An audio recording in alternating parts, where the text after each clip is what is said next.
When I was a teenager living in Delafield, Wisconsin, I ended up using somebody else's social security number to start working night shifts because I was too young, supposedly, to do it.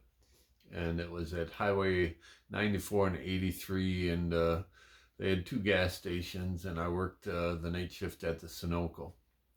Um, the owner was the first to close a service bay area and put a floor over it and turn it into a snack and convenience area. So it was a hot spot for everybody to come party after hours to get munchies, and I loved working there.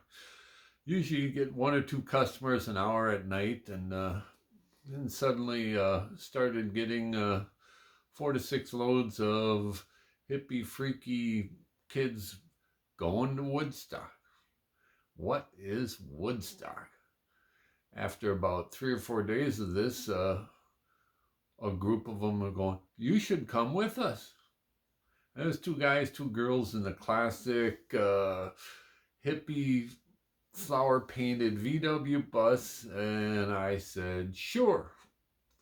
So I ended up locking up the station and putting a note on the window, and took the keys over, gave them my buddy at the standard station, said, "Yeah, when they come ask you, tell them I quit." You know, and we started riding off towards Woodstock.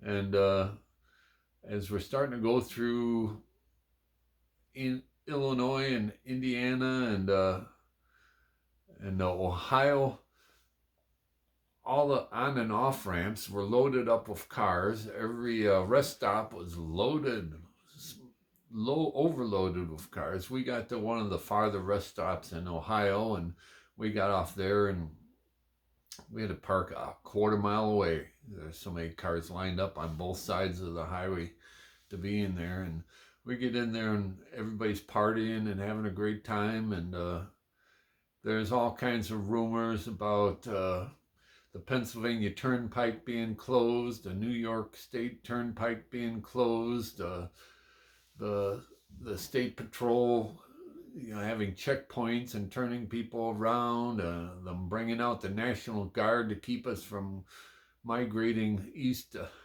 do who knows what.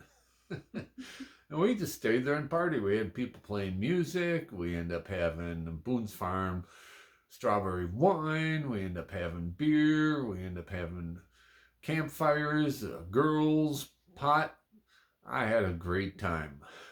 And when they say 300,000 people went to Woodstock, no, over 1 million went to Woodstock. Only a third of us got there. So, and then we stayed there for like 5 days, and then I ended up hitchhiking back, and I got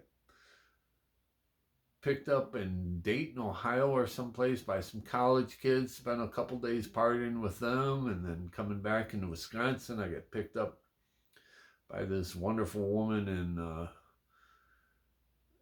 Racine, and ended up partying with her for a couple days. And so I ended up back in Delafield 10 or 11 days later, and had just had a wonderful trip. And as I get off the off ramp to go home in Delafield, here's a sign at the Sunoco station: now hiring new owners. So I went home, got cleaned up, and came back and said, "Oh yeah, I used to work here. I used to work the night shift." And I got rehired, and they're paying me 25 cents an hour more than I was getting before. And so instead of $1.65 an hour, I was getting like $1.80. So it was one of the greatest quit and rehired situations I ever ran into. Thanks.